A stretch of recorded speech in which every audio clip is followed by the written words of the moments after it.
In the mud of West Mosul, U.S.-backed Iraqi government troops fought off counterattacks by Islamic State militants. With heavy rain briefly grounding Iraqi attack helicopters on March 16th, IS fighters attempted to slow the advance of government soldiers.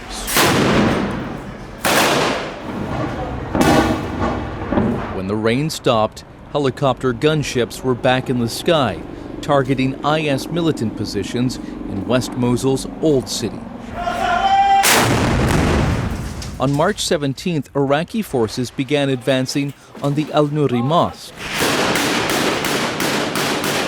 2 years earlier, the leader of Islamic State militants appeared there to declare the creation of a caliphate. A 100,000-strong force of Iraqi troops, Kurdish fighters, and Iran-backed paramilitary groups, supported by U.S.-led airstrikes, launched an operation 3 weeks ago to take control of West Mosul. In January, they liberated East Mosul from Islamic State militants, who overran what was Iraq's second-largest city in 2014.